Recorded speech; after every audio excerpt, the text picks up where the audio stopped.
वैसे ही एक वक्ता की शोभा भी श्रोताओं से होती है, और श्रोता में भी एक वो होते हैं सोता, जिनको घर में नींद नहीं आती तो वो सत्संग में आके नींद पूरी कर लेते हैं। नहीं, ये तो बच्चे ही उस कैटेगरी से बाहर है। एक हमारे विद्वान है श्रोत्री जी दिल्ली से, वो बताते हैं कि मैं चंडीगढ़ में एक बार प्रवचन कर रहा था, तो एक माता जी कुर्सी पर बिल्कुल आगे बैठी हुई हैं और बिल्कुल आंख बंद करके गर्दन लटक गई उनकी। अब अगर कोई व्यक्ति पीछे बैठ के सो रहा हो तो चलो वक्ता फिर भी सहन कर ले उसको, पर कोई अग्रिम पंक्ति में बैठ कर के और अपनी नींद पूरी करे तो वो थोड़ा खलता तो है। उन्होंने संकेत किया माता जी को, थोड़ा कोई जगाओ इनको, कोई उठाओ। तो किसी ने हिलाया, जगाया, माता जी उठ जाओ, सो मत, प्रवचन सुन लो। अरे बोले तू लगा रहे, मैं बहुत ध्यान से सुन रही हूं डूब करके बिल्कुल। तो ये डूबने वाले नहीं श्रोता होते, ये वक्ता को डुबाने वाले श्रोता होते हैं। तो ये मेरा भी सौभाग्य है कि मुझे इतने अच्छे श्रोता प्राप्त हुए हैं जो बड़े निष्ठा और श्रद्धा भाव से सुनते हैं। मैं पुनः आप सभी की गरिमामयी उपस्थिति को नमन करती हूँ, प्रणाम करती हूँ, और मैं एक प्रार्थना करती हूँ कि जो चीजें बाद में बनानी पड़ती हैं वो थोड़ा सा डिस्टरबेंस करती हैं, तो आप लोग पहले ही थोड़ा सा आगे आगे यदि आ जाएंगे तो बीच में कोई व्यवधान नहीं होगा। निकलने की थोड़ी सी जगह छोड़ करके व्यवस्था कुछ इस प्रकार की बना लें। और मेरी माताओं से मेरी विशेष प्रार्थना है, बहुत अच्छी हैं हमारी माताएं, नहीं आपके लिए तो खिसकने की जगह ही नहीं है। अब आप बेचारी खिसको भी कोई तो कहाँ खिसकोगी, आप तो पहले से ही बिल्कुल सही बैठे हो। ये तो इनके लिए था कि ये थोड़ा आगे आ जाए।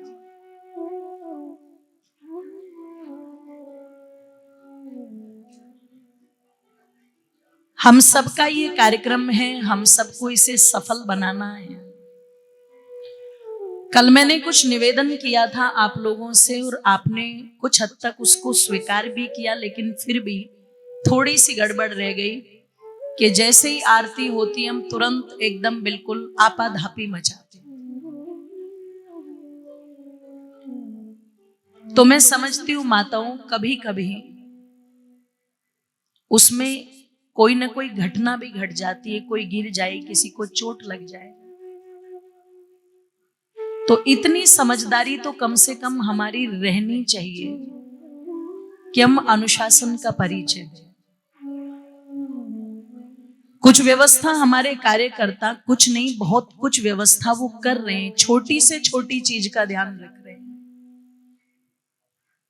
आज उनका प्रयास बड़ा है कि किसी भी प्रकार का कोई व्यवधान ना हो, पर व्यवस्था में सहयोग आप लोगों का भी चाहिए। आप लोग थोड़ा सा अनुशासन का, धैर्य का परिचय देंगे, और मैं समझती हूं आपकी गलती नहीं है, क्योंकि कथा समाप्त होते होते समय हो जाता है और माताओं को लगता है कि घर पर भोजन आदि में देर हो रही है। क्योंकि देखो इनका तो कुछ बिगड़ेगा नहीं,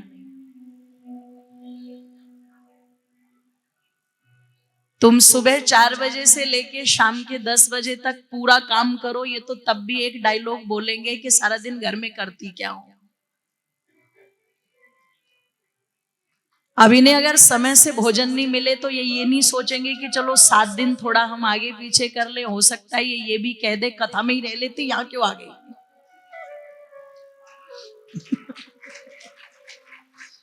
अच्छा, इसका मतलब सारी दुखियारी बैठी हुई है।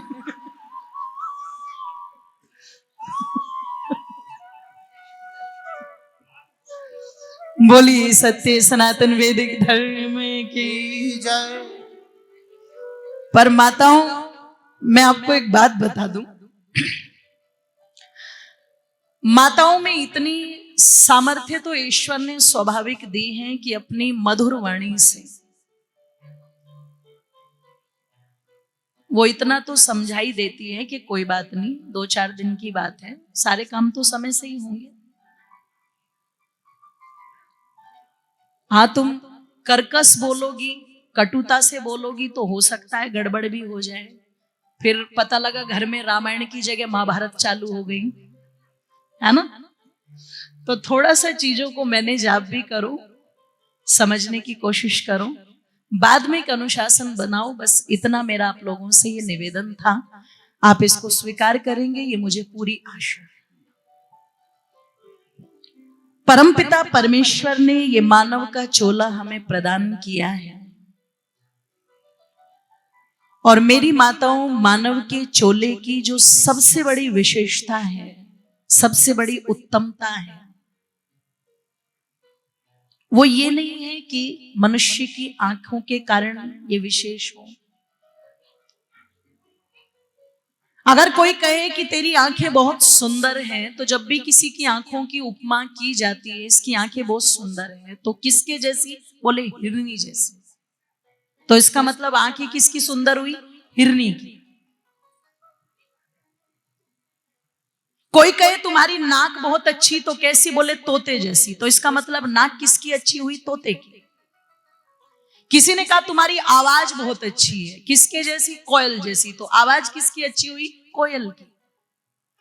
किसी ने कहा तुम्हारी चाल बहुत अच्छी है, कैसी है? हाथी के जैसी। तो चाल किसकी अच्छी हुई? किसी ने कहा तुम्हारे बाल बहुत अच्छे,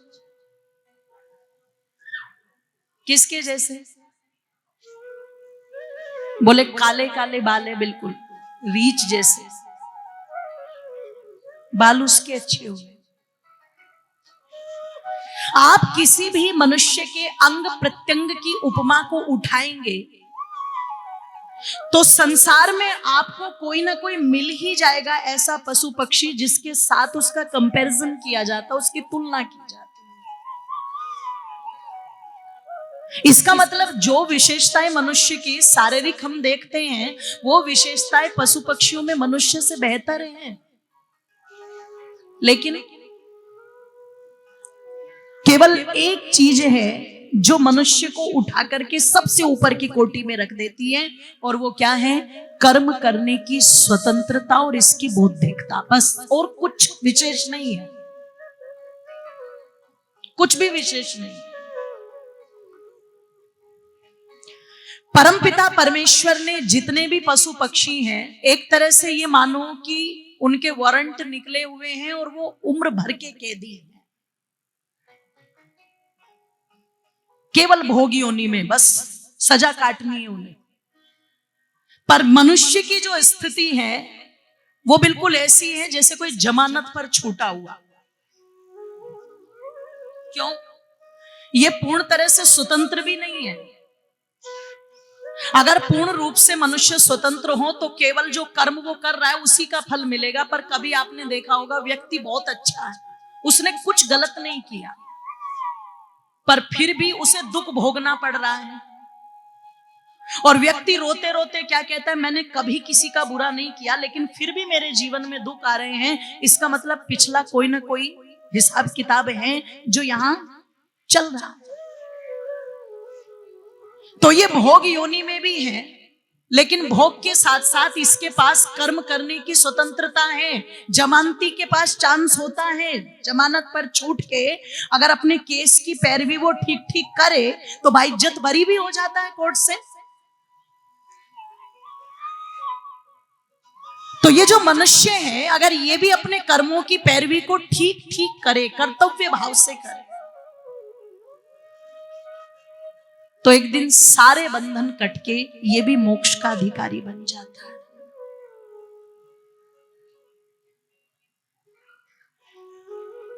इसलिए हमारे महापुरुषों ने कभी भी साधनों की ओर ध्यान नहीं दिया,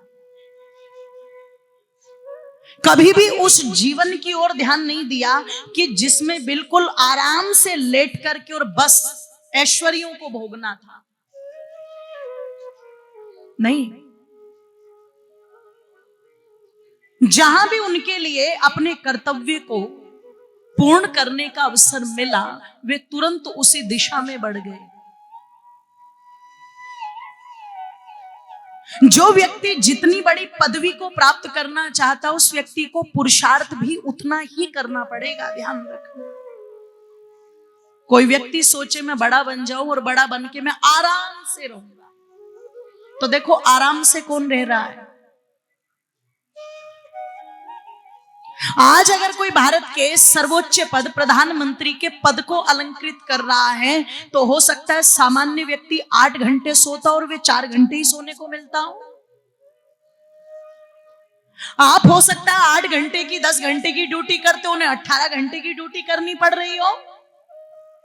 आपका मन नहीं है कुछ काम करने का, आप कह सकते हो मेरा मन नहीं है, लेकिन पता लगा वहां पर माता जी का अंतिम संस्कार करके भी ठीक 9 बजे एक ट्रेन को झंडी दिखानी है, तो ऑफिस के अंदर जाना है, तो मतलब जाना। तब वो व्यक्ति उस शिखर पर सुरक्षित रह पाता है। और इतिहास इस बात का साक्षी है कि जिन लोगों ने शिखर पर जाकर के अपने आप को आराम में ढाल लिया, वो लोग धड़ाम से नीचे भी गिरे। वो सुरक्षित नहीं रख पाए अपने आप को। तो निवेदन कर दूं, महापुरुष महापुरुष बनते इसी कारण है क्योंकि उनके जीवन में महानता है, कर्तव्यों की महानता, श्रद्धा की महानता, निष्ठा की महानता, सेवा की महानता। इसलिए भगवान श्री राम की भी महानता ये है कि पिता ने गुरुकुल में कहा तो चारों भाई गुरुकुल चले गए। गुरुकुल से लौटे हुए कुछ समय हुआ है, पिता ने कहा कि चलो अब तुम्हें मुने विश्वामित्र के यज्ञ की रक्षा करनी है, तो वो वहां चले गए। आज आप वर्तमान में देखना, आप अपने बच्चों को कितना कर्तव्य भाव के साथ जोड़ रहे हैं, बुरा मत मानिएगा। आज के बच्चों को माता पिता ने इतना सुविधा भोगी बना दिया, इतना सुविधा भोगी बना दिया कि उस सुविधा भोगी होने के कारण ना तो उनमें शारीरिक मजबूती रह पाती है, ना उनमें मानसिक मजबूती रह पाती है। आपने उनकी शारीरिक मजबूती को समाप्त कर दिया, आपने उनकी मानसिक मजबूती को समाप्त कर दिया। अगर उन्हें किसी चीज की कीमत ही पता नहीं लगी, तो कर्तव्य का जीवन में क्या महत्व होता है वो क्या जानेंगे, नहीं जान पाएंगे वो। एक बेटा जो अपने पिता के धन को उड़ाता है, खूब उड़ाता है, पिता ने कहा बेटे जिसे तू इस प्रकार से यूं यूं करके उड़ा रहा है ना, ये मैंने पसीना खून अपना पसीने की तरह बहा है, तब जाकर के ये धन घर में आया है, इसकी कदर कर।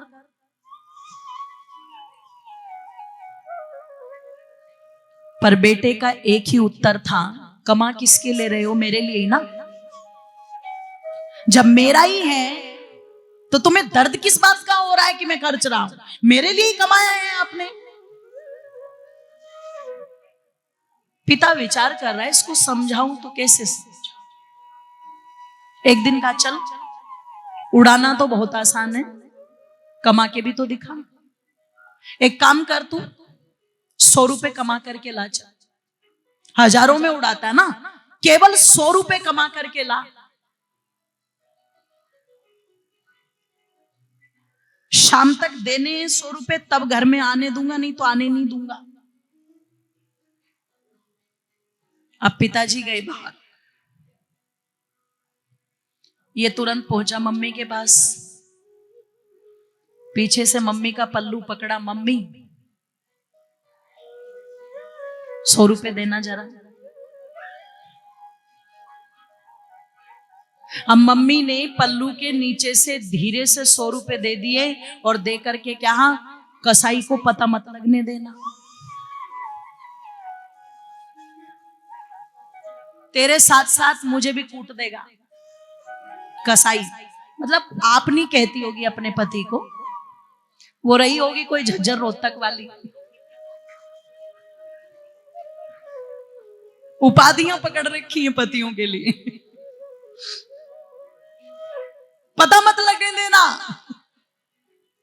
इसने कहा ठीक। शाम को पिताजी आए, लिया है 100 रुपया। बोले कौन सी बड़ी बात थी, लो। पिता ने कहा एक काम कर, इसे फाड़ दे। बोले क्यों? कि मैं कह रहा हूं फाड़ दे। इसने तुरंत एकदम 4-5 टुकड़े करे, फाड़ के पिता के ऊपर उड़ा दिया, जैसे बारात में बाराती उड़ाते। पिता समझ गए। तो अगले दिन अपनी पत्नी से कहा, देख ध्यान से सुन, खबरदार अगर इसे 1 रुपया भी दे दिया तूने आज, नहीं तो जो वे मेरी ब्लैक मनी तूने इकट्ठी कर रखी है ना सारी, कई चावलों के कनस्तर में और कई दाल के कनस्तर में, वो सारी ले लूंगा वापिस अपनी। अगले दिन फिर बोला 100 रुपए और ला शाम को। अगले दिन दोस्तों से उधार मांग लिए। पिता ने तीसरे दिन इसके दोस्तों को मना किया, सब रिश्तेदारों को मना किया, खबरदार अगर मेरे बेटे को किसी ने 1 चवन्नी भी दी तो। तीसरे दिन फिर कमा के ला। आज मम्मी से मांगा, मम्मी ने हाथ खड़े कर दिए। मित्रों से मांगा, उन्होंने मना कर दी। रिश्तेदारों से मांगा, उन्होंने मना कर दी। अब पता लगा आधा दिन चला गया, बचा कितना? आधा दिन। ये घूमता रहा, कहां से लाऊं, कहां से लाऊं, क्या करूं। जब आधा दिन निकल गया और घर में घुसने नहीं देंगे पिताजी जब तक 100 रुपए नहीं दूंगा, तो मंडी में पता लगा एक जगह कट्टे ढोने का काम चल रहे थे, मजदूर कर रहे थे। ये वहीं पहुंचा। पहुंच करके कहा, मुझे कुछ पैसे चाहिए, कुछ थोड़ा बहुत काम हो तो करवा लो। उसने कहा क्या कर देगा? कट्टे उठाने का काम है, उठा दे। शाम तक जितने कट्टे उठाएगा उसी के हिसाब से तुझे पैसे मिल जाएंगे। अब जिस नवाबजादे ने कभी पानी का गिलास नहीं उठाया था, मंडी में पता लगा जब कमर पर कट्टे उठाने पड़े तो शाम तक कमर टूट गई। और जितने कट्टे उठा करके डाले थे पर कट्टे के हिसाब से 50 से 60 रुपए जो मजदूरी बनी, इसके हाथ पर रख दिए सेठ जी ने। अब इसने का काम इतना करवाया और पैसे इतने कम। इसने का कोई कलेक्टर है तू जो तुझे गड्डी दे दूं मैं?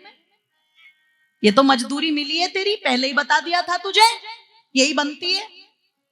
घर गया, पता लगा कपड़े पूरे काले, पसीने में लथपथ, चेहरा बिल्कुल लाल पड़ा हुआ है और बिल्कुल एकदम टूटा हुआ शरीर लेके घर पहुंचाई। पिताजी आगे मिले, खड़े हुए। हाँ बेटे, क्या हाल?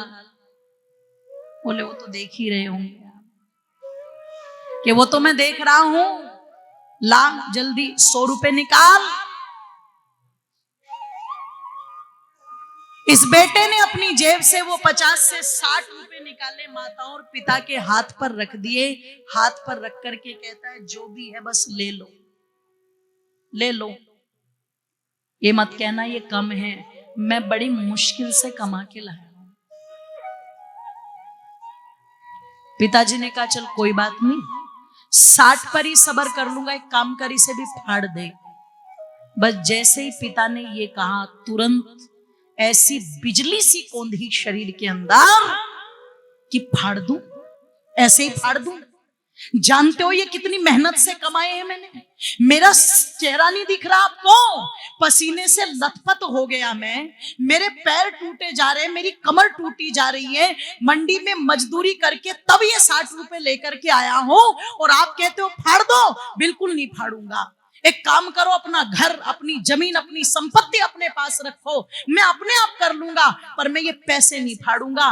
बाप कहता बेटे पता चल गया, पता चल गया तुझे अपने 60 रुपए जो पसीने कमा करके, पसीना बहा करके तूने कमाए, वो तुझे इतने अच्छे लग रहे हैं और पिता के हजारों रुपए तू हवा में उड़ा रहा है।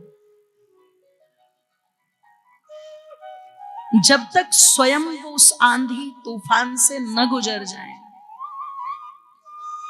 जब तक वो स्वयं ही ध्यान रखना उन चीजों के साँचे में न डल जाए, तब तक उस पीढ़ी के अंदर वो चीज आएंगी ही नहीं।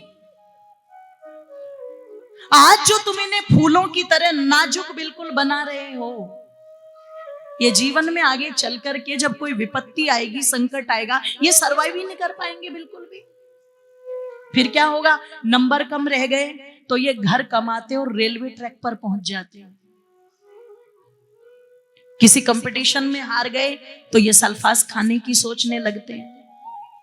तुमने इन्हें रिश्तों में लपेट दिया, जहां इनके ऊपर रिश्तों की जिम्मेदारी आई, ये तुरंत कुत्ते बिल्ली की तरह लड़के एक दूसरे को छोड़ने की धमकी देने लगते हैं।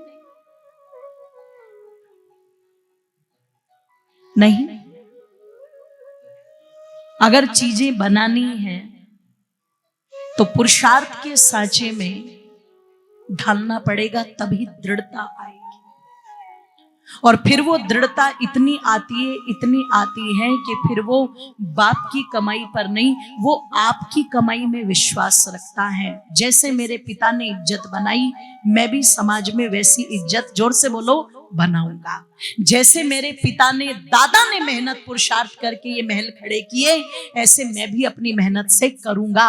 जैसे उन्होंने संघर्ष करके अपने रिश्तों को बना करके रखा, जोड़ करके रखा, मैं भी वैसे जोड़ करके रखूंगा। ये भाव अपने बच्चों के अंदर पैदा जरूर